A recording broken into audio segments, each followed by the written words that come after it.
저희는 박성배, 이고은 변호사와의 대담 이어가도록 하겠습니다. 네, 1심 재판부가 윤석열 전 대통령에게 무기징역을 선고했습니다. 이에 대한 설명을 좀 보면 특검은 앞서 윤석열 전 대통령이 장기 독재를 위해서 1년 전부터 계엄을 준비해왔다 이렇게 주장해왔지만 재판부는 그런 경위나 과정을 인정할 만한 증거가 부족하다, 우발적인 계엄으로 볼 수 있다라고 판단을 했습니다. 네, 그렇습니다. 특검이 기소한 이후에, 그러니까 검찰이 기소한 이후에 특검이 공소유지를 넘겨받았고요. 그러면서 공소를 유지하는, 그러니까 재판을 해나가는 과정 중에 한 차례 공소장 변경을 한 바가 있습니다. 윤 전 대통령 그리고 김용현 전 장관 등이 비상계엄을 모의한 시기를 앞서 2024년으로 기재해서 검찰이 공소 제기했던 것을 앞으로 당겨서 2023년 10월부터 철저히 1년 이상 이 비상계엄 선포와 내란을 모의하고 준비해왔다라는 취지로 공소사실 변경한 바가 있는데요. 네. 이 부분에 대해서 재판부는 그렇게 앞당겨서 이 비상계엄을 계획하고 준비했다라고 볼 만한 충분한 증거가 없다라는 취지로 판시했습니다. 그러면서 이 준비 자체가 굉장히 허술했기 때문에 많은 부분이 실패로 돌아갔고, 따라서 이 비상계엄 상황 자체가 오래 지속되지 못한 것이기 때문에 이는 이렇게 치밀한 이 사전 계획하에 선포된 비상계엄이라기보다는 우발적으로 선포된 범행으로 보는 것이 조금 더 다른 증거에 부합한다라는 취지로 변경된 공소사실에서의 비상계엄 준비 시기, 이 부분에 대해서 인정하지 않았거든요. 이런 경우에는 별도 무죄 판단을 하는 것이 아니라 재판부가 인정한 범죄 사실만을 판결문에 넣고 각주 처리를 해서 해당 부분에 대해서 공소장 변경이 되었지만 그 부분에 대해서는 지금 우리 재판부가 설시한 대로 이러한 이전에 공소 제기됐던 범죄 사실 그대로 인정한다라는 취지로 각주 처리를 하는 것으로 보통 처리하기 때문에 별도로 무죄 판단하는 것이 아니라 이 비상계엄 선포 모의 시기를 앞당겨 변경한 부분에 대해서 인정하지 않았다. 애초에 검찰이 기소했던 대로 2024년부터 이 비상계엄을 준비해 왔다라고 판단을 했습니다. 네. 조금 전 저희가 이제 특검의 입장도 짧게 듣고 왔지만 사실 인정이나 양형 부분에서 상당한 아쉬움이 있다고 이제 특검부에서 밝혀왔거든요. 그러니까 지금 이 비상계엄에 대해서 계획성이랑 이 치밀함의 부분이 조금 떨어져서 우발적으로 보인다라는 부분, 이것이 이제 특검에서는 앞으로 항소를 통해서 더 다툴 수 있는 부분일까요? 아주 치밀하게 사전에 비상계엄을 계획하지 않았다는 부분은 특검 입장에서는 반드시 짚고 넘어가야 할 대목으로 보입니다. 물론 형사재판은 엄격한 증거 법칙을 거치다 보니 유죄 인정의 근거로 쓸 수 있는 자료가 한정돼 있습니다. 이 자료를 토대로 재판부의 판시 내용에 비춰보면 애초에 윤 전 대통령은 비상계엄을 아주 오래전부터 계획해 왔던 것이 아니라 국회 예산삭감과 탄핵 남발에 답답함을 내비치다 여러 군사령관을 대상으로 한 관련 발언에서도 자신의 답답함을 토로하다 보니 각 군사령관들이 지위와 역할에 따라서 달리 받아들일 여지가 있었다.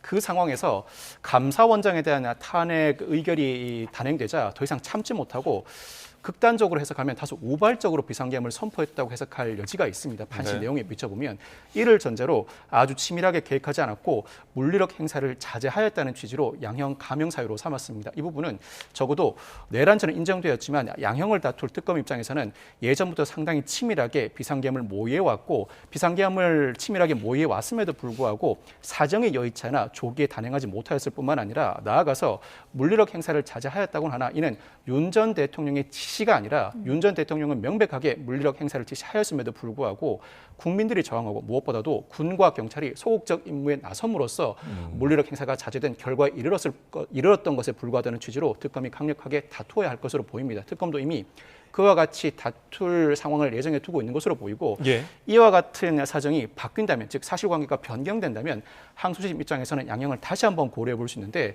그때는 아주 치밀하게 계획하지 않았다거나 물리력 행사를 자제하였다는 1심 판단을 뒤집는 만큼 딱히 감형 요소로 내세울 만한 결정적인 요소가 존재하지 않습니다. 반성하는 태도도 보이지 않고 출석도 정당한 이유 없이 거부해온 상황입니다. 그렇다면 단순히 범죄 전력이 전무하다거나 장기간 공무원으로서 오래 복무해왔다는 사정만으로 무기징역을 선택할 만한 사정이 될 것인가? 항소심 입장에서는 사실관계를 변경한다면 양형을 두고 더 깊은 고민에 빠질 수도 있습니다. 말씀하신 것처럼 재판부가 다소 유리한 일부 조건을 설명하면서도 무기징역이라는 중형을 선고하게 됐는데 일부 언론 언론에 따르면 지기현 재판장이 일단 유죄로 판단하면 뭐 선고형이 무겁다라는 판단도 있더라고요. 네, 그렇습니다. 지기현 재판장 같은 경우에는 제가 공판검사로서 지기현 재판장을 판사로서 대면한 경험들이 있는데 네. 그때 느낀 것은 무죄 판단을 하는 상황이 굉장히 많았습니다. 다만 유죄를 선고할 때는 그 형량이 예상, 검찰이 구형을 했던 그 양에 상회한다든지 구형량과 동일한 형량을 선고하는 경우가 적지 않았는데요. 따라서 재판 과정이 상당히 유하게 진행되는 것이 지기현 재판부의 특징입니다. 그래서 네. 피고인들은 재판을 진행하면서는 마치 무죄 내지는 상당히 경감된 형량을 받을 것처럼 기대했다가 이 재판대 선고를 두고 깜짝 놀라는 경우들도 굉장히 많았거든요. 그래서 오늘 지기현 재판장도 결국 윤석열 전 대통령에 대해서 유리한 사정들을 다수 설시했습니다. 말씀 주신 대로 뭐 아주 치밀하게 계획을 세운 것으로 보여지지 않는다라는 점, 직접적인 이 물리력 행사 자체를 자제시키려 노력했다는 점, 또 초범이라는 점이라든지 장기간 이 공무원으로서 봉직했다라는 점, 65세로 이 비교적 고령이라는 점, 이 등등의 굉장히 유리한 정상을 설시하면서도 선택할 수 있는 중형인 무기징역을 선고했다라는 거죠. 지금 민주당에서는 사형을 구형했는데 사형을 그대로 선고하지 않았던 부분에 대해서 아쉽다라는 취지의 의견을 이야기하지만 우리나라가 실질적으로 사형 폐지국이기 때문에 아무리 1심이라 하더라도 사형보다는 중한 형량을 선택한다면 무기징역을 선택할 것이다 라고 예상하는 법조인들이 다수였던 만큼 재판부 입장에서는 굉장히 중한형을 선고한 것이다 라고 우리가 예상을 해볼 수 있을 것 같습니다. 예. 그럼 이번엔 관련 내용을 법조팀 취재기자들 연결해서 좀 더 자세히 알아보도록 하겠습니다. 네, 현장에 저희 취재기자들이 나가 있는데요. 김영수 신기혜 기자 전해주시죠. 네, 서울중앙지방법원에 나와 있습니다. 지기현 재판부가 1시간 조금 넘게 판결 선고를 했습니다. 윤석열 전 대통령에게 무기징역을 선고했습니다. 윤 전 대통령이 주도적으로 계획했고 다수의 사람들을 관여시켰다고 재판부는 밝혔습니다. 또 이로 인해서 막대한 사회적인 비용이 초래됐다고 지적했고요. 그럼에도 불구하고 윤 전 대통령이 사과의 뜻을 내비치지 않았고 재판 과정에서 불출석하기도 했다고 꼬집었습니다. 다만 아주 치밀하게 계획한 것 같지는 않고 물리력을 자제하도록 했다는 점을 감안했다고 재판부는 설명했습니다. 또 대부분 계획이 실패로 돌아간 점도 양형에 반영이 된 것으로 보입니다. 오늘 1시간 조금 넘게 선고가 진행됐는데 윤 전 대통령은 어떤 모습이었습니까? 네, 윤 전 대통령은 지난 체포방해 혐의 사건 선고 때와는 다르게 비교적 차분한 모습으로 오늘 선고 공판에 참여했습니다. 체포방해 사건 재판 당시에는 시선을 한 곳에 두지 못하고 또 몸도 계속 움직였는데 오늘은 거의 미동 없이 선고를 들었습니다. 무기징역 선고를 들은 뒤에는 오히려 변호인들을 향해 인사하는 모습이었습니다. 재판부에게 먼저 인사를 하고 또 변호인들과 웃으면서 인사를 나눈 뒤에 구치감으로 빠져나갔습니다. 다만 일부 지지자들이 윤 전 대통령을 향해 힘내라고 외치는 등 법정에서 잠깐의 소란이 빚어지긴 했습니다. 네, 재판부가 양형 이유를 설명하면서 오늘 안타깝다는 표현을 했습니다. 비상계엄으로 군과 경찰의 정치적 중립성이 훼손됐고 우리나라 위상과 대외 신인도도 하락했다고 지적했습니다. 현재 극한의 대립 상태를 겪고 있고 많은 사람들에 대한 수사와 재판이 진행 중이라면서 법정에서 눈물 흘린 사람들을 언급했습니다.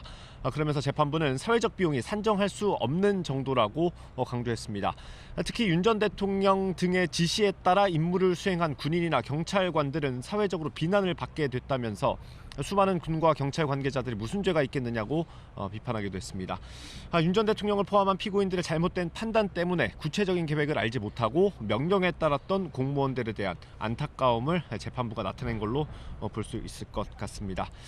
그렇다면 재판부가 내란죄를 인정하게 된 배경, 근거를 좀 살펴보겠습니다. 어떤 것들이 있었습니까? 네, 우선 재판부는 비상계엄이 반드시 내란은 아니라고 하면서 두 개의 개념을 구분지었습니다. 계엄이 사법심사의 대상이 아니라는 윤석열 전 대통령 측의 주장이 재판 과정에서 있기는 했는데요. 그러나 재판부는 여기에서 한 발 나아가서 그 계엄으로도 할 수 있는 일과 없는 일을 구분해야 한다고 지적했습니다. 즉 비상계엄을 선포하더라도 그 계엄으로서 헌법기관과 행정, 사법을 마비시켜서는 안 된다는 겁니다. 국회를 통제할 수 없다는 점을 언급을 했는데요. 이 사건의 가장 핵심이 군을 국회로 보낸 것이라고 거듭 강조했습니다. 했습니다. 재판부는 국회를 봉쇄하고 국회의장과 여야 대표를 체포해 국회의원들이 모여서 토의하거나 의결하지 못하게 하려는 목적이 윤 전 대통령 등에게 있었다고 봤습니다. 또 국회 활동을 마비시켜서 상당 기간 국회가 기능하지 못하도록 하려는 목적이 있었다고 보기에 충분하다고도 밝혔습니다. 윤 전 대통령 등은 군 철수 계획 등을 예정하지 않았었는데 재판부는 이걸 근거로 이들이 국회의 기능을 상당 기간 하지 못하게 하려고 했다고 판단했습니다.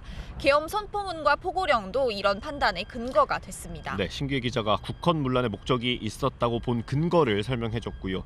재판부는 군을 보내서 폭동을 일으킨 사실까지 인정했습니다. 군이 무장해서 국회로 출동하는 자체, 또 헬기로 국회에 진입하는 그 자체, 국회 안에 관리자 등과 몸싸움을 하는 것 자체가 모두 폭동에 포섭된다고 봤습니다. 결과적으로 지기현 재판부는 비상계엄, 12.3 비상계엄이 국헌문란 목적의 폭동이었다고 인정했습니다. 이렇게 내란죄를 인정하면서도 특검 수사에서 드러났던 것 중에 인정하지 않은 것도 있죠. 네, 특검은 앞서 수사 결과를 발표하면서 윤석열 전 대통령이 장기 독재를 하기 위해 1년 전부터 계엄을 준비했다고 밝힌 바 있습니다. 그런데 오늘 재판부는 이런 경위나 과정을 인정할 증거가 부족하다고 판단했습니다. 또 논란이 됐던 노상원 수첩에 대해서는 중요한 증거로 보지 않았습니다. 일단 작성 시기를 정확하게 알 수가 없는 데다가 일부 사실은 불일치하는 부분도 있다고 봤습니다. 또 여기에 수첩의 모양이나 형상, 필기의 형태, 내용이 조악하다고도 설명했습니다. 결과적으로 재판부는 윤석열 전 대통령이 김용현 전 장관이나 군 사령관들이 있는 자리에서 했던 말들, 비상대권을 해야 한다 이런 말들도 계엄의 의도나 구상을 내비친 것으로 보기에는 무리가 있다는 판단을 내렸습니다. 그러니까 단순한 불만이나 하소연 또는 답답함을 내비친 거라는 게 재판부의 오늘 판단이었습니다. 특히 계엄 뒤에 이루어졌던 조치들이 지나치게 허술했다는 점도 이런 판단에 영향을 미쳤습니다. 네, 지금부터는 다른 피고인들에 대한 선고 내용도 좀 짚어보겠습니다. 김용현 전 국방부 장관은 1심에서 징역 30년이 선고됐습니다. 무기징역이 구형이 됐었죠. 윤석열 전 대통령 다음으로 높은 형량이 선고됐습니다. 재판부는 윤석열 전 대통령의 비이성적인 결심을 옆에서 조장한 측면이 있는 것으로 보인다고 판단했습니다. 김 전 장관은 계엄 선포를 건의하고 또 직접 포고령을 작성한 인물입니다. 재판부는 김 전 장관이 계엄을 주도적으로 준비했고 독단적으로 부정선거 수사를 진행하려는 계획도 마련한 걸로 보인다고 밝혔습니다. 다른 피고인들 노상원 전 정보사령관, 조지호 전 경찰청장도 중형이 선고됐죠? 네, 우선 노상원 전 정보사령관에게는 징역 18년이 선고됐습니다. 김용현 전 국방부 장관과 함께 부정선거 수사를 논의하는 등 민간인 신분으로 계엄 모의에 참여한 혐의를 받았었는데요. 재판부는 노 전 사령관이 민간인인데도 다수 사람들에게 피해를 입히고 또 계획에 주도적으로 참여했다고 지적했습니다.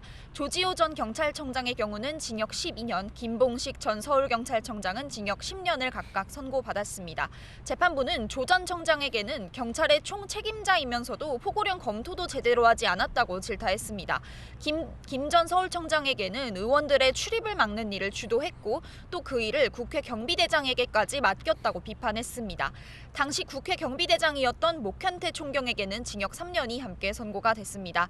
이외에 윤승영 경찰청 수사기획조정관, 김용군 전 대령은 국헌문란 목적의 인식을 공유했다고 보기 어렵다는 판단 아래 무죄가 선고됐습니다. 네, 사형이나 무기징역형이 선고된 피고인은 자동으로 항소심으로 가게 됩니다. 그래서 이제 서울고법 내란 전담 재판부로 가게 될 겁니다. 양측 다 주장이 안 받아들여진 부분이 있기 때문에 앞으로 항소심에서 어떤 부분을 다투게 될지 주목되는데 오늘 윤 전 대통령 측 윤갑근 변호사는 취재진과 만나서 손바닥으로 하늘을 갈 수 없다라고 1심 판결에 반발했습니다. 특검의 정해진 결론에 따른 판결이라고 주장하기도 했고요. 내란 특검 장우성 특검보는 사실 인정과 양형에 상당한 아쉬움이 있다고 밝혔습니다. 그러면서도 자세한 내용은 추후 자료를 통해 밝히겠다고 말을 아꼈습니다. 신기혜 기자가 마지막으로 지난 2024년에 있었던 비상계엄부터 오늘까지의 과정을 좀 짚어주실까요? 네, 443일 동안의 일들인데요. 우선 24년 12월 3일 밤 계엄이 선포됐습니다. 그 이후로 국회와 선관위, 언론사의 군경이 투입이 됐지만 국회가 어렵사리 해제 요구안을 의결하면서 다음날 새벽 4시일기에 해제가 됐는데요. 그 직후에 검찰에서 특별수사본부, 경찰과 공수처에서 공조수사본부를 각각 출범했는데 검찰은 김용현 전 장관, 경찰은 조지호, 김봉식 두 경찰 지휘부를 신병을 경쟁적으로 확보하면서 수사를 굉장히 빠르게 전개했습니다. 그 직후에는 또 사상 최초로 현직 대통령에 대한 체포작전도 벌어졌고요. 경호처가 공성전을 벌이면서 한 차례 실패하긴 했지만 2번 만에 성공했습니다. 곧바로 윤 전 대통령에 대한 구속영장이 발부가 됐는데 여기에 격분한 시위대가 법원을 습격하면서 초유의 법원 폭동도 벌어졌습니다. 검찰이 이후 2025년 1월 26일에 윤 전 대통령을 구속 기소했지만 지난해 3월 직위원재판부가 구속 취소 결정을 내리면서 한 차례 파장도 일었습니다. 이후 지난해 7월 특검에 의해 윤 전 대통령이 재구속됐고 지난해 말 따로 재판을 받던 윤 전 대통령과 군경 지휘부들의 사건이 병합되면서 재판이 함께 진행됐습니다. 윤 전 대통령 재판을 기준으로 총 43번의 공판기일이 진행됐고 그동안 60여 명의 증인들이 불려 나왔습니다. 그리고 기소 1년여 만에 오늘 1심 선고가 이뤄졌습니다. 네, 2024년 12월 3일 440여일 전에 선포됐던 비상계엄으로 윤석열 전 대통령은 1심 법원에서 무기징역을 선고받았습니다. 지금까지 서울중앙지방법원에서 전해드렸습니다. 네, 박성배, 이고은 변호사와 대담 이어가도록 하겠습니다. 직위원재판부는 지난해 구속 취소 결정을 내리면서 절차상의 문제를 얘기한 적이 있거든요. 그러면 오늘 선고 내용을 보면 그 절차상의 문제, 기소 시점 등에 대해서 다 해소가 된 건가요? 이 사건은 여러모로 의미가 있습니다. 내용상으로는 대통령의 비상계엄 선포를 어떠한 요건 하에 내란으로 볼 것인가, 나아가 그 명령을 따른 실무자들은 어떠한 기준하에 처벌할 것인가를 대법원이 정리해 주어야 합니다. 뿐만 아니라 절차상으로는 출범한 지 얼마 되지 않은 공수처의 수사권 범위, 나아가서 직위원 재판장이 지난해 3월 구속 취소 결정을 내리면서 설시한 구속기간 만료 후 공소제기 문제도 역시 대법원이 정리해 주어야 합니다. 모든 쟁점들이 대법원 선례 판결로서 남을 만한 쟁점들이라고 할 수 있습니다. 직위원 재판장은 구속 취소 결정을 내릴 당시에 관련 수사 기록이 법원에 접수되었다, 검찰청에 반환할 때까지 기간은 날이 아닌 시간을 기준으로 산정하여야 한다면서 불구속 수사의 원칙을 천명하였습니다. 이 기준을 특별한 사정이 없는 한 변경하지는 않았을 것으로 전망됩니다. 다만 오늘 판결 선고 내용에 비춰보면 중간중간 판결문에 자세한 내용이 포함되어 있다고 하면서 판결문에 있는 내용을 모두 다 읽지는 않고 주요 사항만 간략하게 언급하는 것으로 가름했습니다. 아마 판결문에는 여전히 구속기간 만료 후에 공소 제기가 이루어졌다는 판단이 그대로 반영되어 있을 가능성이 상당히 높습니다. 그럼에도 불구하고 일시적으로 불법 구금이 자행되었다고 하더라도 공소제기 절차가 법률에 반하여 무효, 공소기각사유에 해당하지 않는다는 취지로 판결문에 설치되어 있을 가능성이 상당히 높고, 단지 불법 구금 기간 중에 확보되었던 공수처의 수사 기록, 즉 증인이나 관련된 문건의 경우에는 증거 능력을 배척함으로써 유죄의 증거로 사용하지 않는다는 수준에서 가름했을 가능성이 상당히 높습니다. 그럼에도 불구하고 이미 경찰과 검찰이 수집했던 증거, 나아가서 공판 단계에서 각종 증인들이 진술 내용에 비춰보면 충분히 유죄를 인정하기에 넉넉하다는 결론에 이를 가능성이 상당히 높아 보이는데, 판결문을 향후에 분석하고 나아가서 관련된 모든 쟁점은 결국 대법원이 정리해 주어야 하는 의미 있는 판결이라고 할 수 있습니다. 네, 재판부의 설명 자료가 저희가 이제 배포가 되면 그 부분을 좀 더 자세히 짚어볼 텐데, 일단은 지금까지 내용으로 조금 짚어보자면, 앞서서 저희가 구속 취소가 될 때 직위원 재판부가 그때 당시에 이제 신문을 했는데, 당시에는 공수처법 등 관련 법령에 의한 명확한 규정이 없어서 이에 대한 어떤 대법원의 판단이 없다는 점을 지적하기도 했거든요. 근데 오늘은 이제 좀 다른 듯한 어떤 설명을 내놨는데 무엇이 바뀐 걸까요? 네, 일단은 직위원 재판부에서는 이 구속영장 실질심사, 그러니까 구속 취소를 결정하는 신문 때는 이 판단의 근거, 취소를 결정했던 근거로서 말씀 주신 대로 윤 전 대통령이 주장하고 있는 과연 공수처에서 이 내란죄에 대한 수사권을 가지고 있는가, 가지고 있지 않다라고 하면 위법한 수사를 기틀로 해서 위법하게 기소가 된 것이고, 이로 인한 구속 기소는 모두 다 위법하기 때문에 나에 대한 구속 자체가 취소돼야 된다라는 이 피고인 측의 주장 내용을 배척하기 어렵다라고 없다라고 이야기를 했거든요. 이 부분에 대한 명확한 대법원의 판단도 없기 때문에 예. 이 상태로 구속 상태를 내버려 뒀다가는 추후에 재심 사유까지 될 수 있다라는 등의 설시를 했습니다. 그렇습니다. 따라서 이 부분에 대해서 지금 재판부에서 어떻게 판단했는가 구체적인 것들은 판결문 내용을 좀 확인해 봐야 되겠지만 그렇지만 눈에 띄는 것은 일단은 공수처가 이 고발 사건으로 접수한 내란죄에 대한 수사 권한이 있다라고 명시적으로 인정했고요. 그리고 이 공수처가 수집한 증거들을 모두 제외하고 경찰과 검찰이 수집한 이 증거 그리고 이 법정 과정에서 취득한 증언 내지는 물적 증거를 종합해서 고려하더라도 유죄 판단의 증거로서 넉넉히 인정할 수 있다라고 이야기를 했거든요. 그러면서 또 지금 이야기했던 것 지기현 판사가 내가 위법시 증거로 일부 보고 배제한 그런 증거들도 모두 판결문에 상세하게 설치를 했다. 그래서 네. 그 배제한 증거를 제외하고 내가 적법하게 채택한 증거만으로 판단을 하겠다라고 이야기를 했기 때문에 아마 일부 증거에 대해서는 위법식 증거다라고 받아들여서 배제한 증거도 있을 것이고요. 그렇지만 오늘 유죄로 설시했던 이런 증거 그리고 이런 것들에 대해서는 아마 적법하게 유죄 증거로서 채택했던 그 증거들을 기반으로 판단을 내린 것이다. 이렇게 이해해 볼 수 있을 것 같습니다. 예, 오늘 윤석열 전 대통령이 무기징역을 선고한 1심 재판부 선고에 대해서 여야 정치권도 반응을 내놓고 있는데요. 정리해드리겠습니다.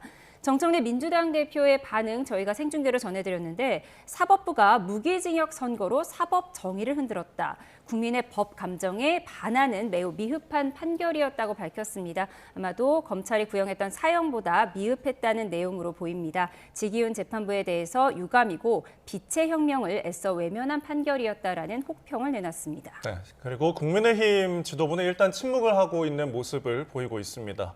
하지만 소장파가 SNS에 입장을 계속 밝히고 있는데요. 김재섭 의원은 절윤을 해야 된다. 또한 김용태 의원은 비상계엄 유산과 결별을 해야 된다. 오세훈 서울시장은 절윤은 피해갈 수 없고 새롭게 태어나야 한다라는 입장들을 밝히고 있습니다. 예, 조국혁신당 조국 대표는 인내 끝에 윤석열 전 대통령을 단죄하게 됐다면서 내란 옹호하는 것을 심판해야 한다고 밝혔고요. 이준석 개혁신당 대표는 권력의 칼날을 국민에게 겨눈 것에 대한 마땅한 판결이었고 보수는 맨손으로 다시 시작해야 한다는 입장을 밝혔습니다. 네. 정치권 소식 들어오는 대로 추가로 전해드리겠습니다. 지기현 재판부는 구속 취소한 것 외에도 재판 진행 과정에서 너무 부드럽게 하는 것이 아니냐, 변호인에게 끌려다니는 것이 아니냐 이런 논란도 있었는데 오늘 선고 내용과 보면 전혀 다른 것 같아요. 사실 구속 취소 결정을 했을 때는 모든 법조인들이 놀랐습니다. 그동안 구속기간 산정은 나를 기준으로 판단해온 만큼 하필이면 윤 전 대통령에게만은 시간을 기준으로 판단함으로써 각종 논란이 불거졌는데 네. 한편으로는 놀라운 구속 취소 결정이었음에도 불구하고 적법성 문제를 더 이상 논란거리로 삼게 하지 않으려는 사전 포석이라는 의미로도 받아들여졌습니다.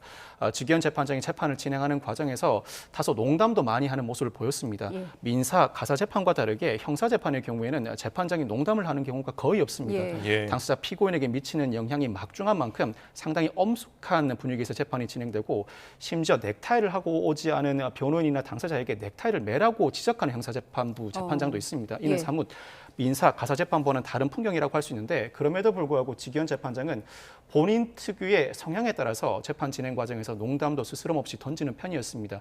사실 이 모습은 43회에 걸친 공판기일이 진행되고 상당히 장기간 재판이 열리다 보니 자신의 이 농담과 같은 모습을 감출 수가 없었던 측면도 있어 보입니다. 그렇지만 지금 돌이켜 생각해 보면 구속 취소 결정 당시에 각종 적법성 논란을 일단 접어두고 재판을 온전하게 진행하고자 하는 의지가 그대로 관철되었던 것으로 보이고 재판 진행 과정에서 피고인에게 충분한 방어권 기회를 보장해 왔던 것으로 보입니다. 지기현 재판장 스스로 언급해 왔던 만큼 사실 이 사건 재판은 관련 특검법 규정이나 여러 압박이 없었다면 3년 정도에 걸쳐서 재판이 진행될 만한 재판이 맞습니다. 그럼에도 불구하고 수십 명의 증인들을 출석시켜서 1년 내 재판을 마무리 지었는데 그 과정에서 피고인에게 상당히 충분한 방어권 행사 기회를 보장하였고 이른바 침대 변론이라는 말이 나올 만큼 마지막 변론 기회도 충분히 부여하였습니다. 그럼에도 불구하고 내란죄가 성립하고 나름대로는 중한 판결을 선고하였는데 농담을 상당히 많이 내뱉는 스타일임에도 불구하고 사안 판단만큼은 엄격하게 하려는 의지가 엿보이는 대목이라고 할 수 있습니다.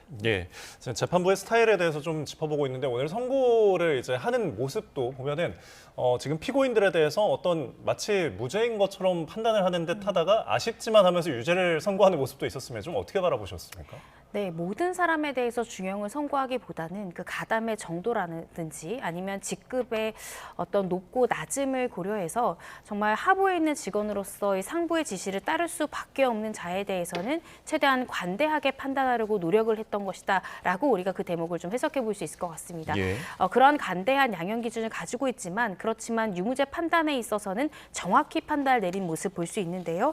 예를 들어 지금 목현태 전 서울경찰청 국회경비대장에 대해서도 이 유무죄 판단에 대해서 피고인이 다소 억울한 점이 있을 수 있다는 점을 우리 재판부도 알고 있어서 여러 네. 차례 우리가 토의도 거쳤다. 그렇지만 이 국헌문란의 목적 자체를 인지 또는 공유했다라고 볼 수밖에 없기 때문에 내란 중요임무 종사 혐의 인정할 수밖에 없다고 판단했고요. 그러면서도 실질적으로 조지호 경찰청장이라든지 김봉식 서울청장 등의 직접적인 지시가 있는 상황에서 이를 거부하기가 어려웠을 사정 등을 고려해서 특검의 구형량은 징역 12년이었지만 실제로 선고형량은 3년이라는 이 특검의 구형량의 4분의 1 정도에 해당하는 이 선고형량을 내놓음으로써 유무죄 판단은 명확하게 하되 가담의 정도라든지 또 직급의 높고 낮음을 고려해서 이 사람이 그때 당시의 위법성을 설사 미필적으로나마 인식할 수 있다 하더라도 네. 이를 거부할 수 있는 상황에 있었는가 이것들을 개별적 구체적으로 판단한 것이다라고 평가해 볼 수 있을 것 같습니다. 예, 아직 윤석열 전 대통령이 직접 메시지를 내진 않았는데요. 그동안